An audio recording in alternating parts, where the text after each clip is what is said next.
को सुबह 6 बजे या 5 बजे 5-6 बजे के दरमियान इंडिया की फ़ौज ने पाकिस्तान पर हमला कर दिया।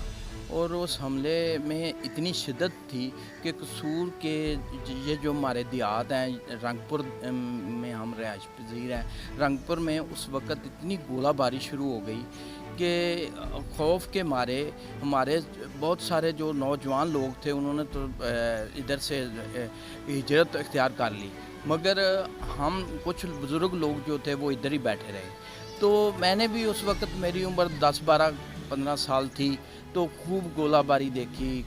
और उस वक़्त फ़ौज तो जल्दी ना पहुंच सकी, मगर थोड़ी देर 2-3 घंटों के बाद इधर पाकिस्तान की आर्मी पहुंच गई। उनमें टैंक भी थे, तोपें वगैरह भी थीं।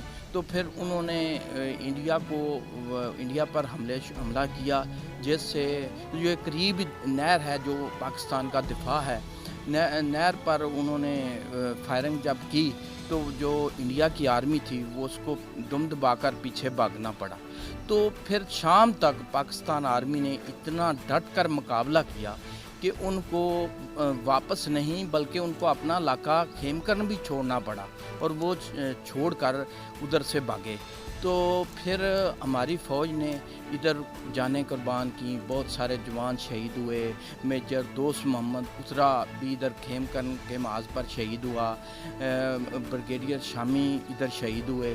तो काफ़ी नौजवानों ने और जवानों ने शहादत इधर नोश फरमाई, जिसका सिला हमें ये मिला कि खेमकरन और खेमकरन से आगे काफ़ी इलाका पाकिस्तान ने जो है ना वो अपने कब्ज़े में ले लिया। फिर हमारे बहुत सारे लोग इधर जो उस वक़्त जवान थे वो उधर गए, खेमकरन जाके देखा तो उधर इंडियन आर्मी के बहुत सारे जवान उधर मरे पड़े थे। उधर हर तरफ खून ही खून था, लाशें ही लाशें थीं। फिर हमारे जवानों ने उनको दफन किया, दबाया गड्ढे खोद कर। तो उस वक़्त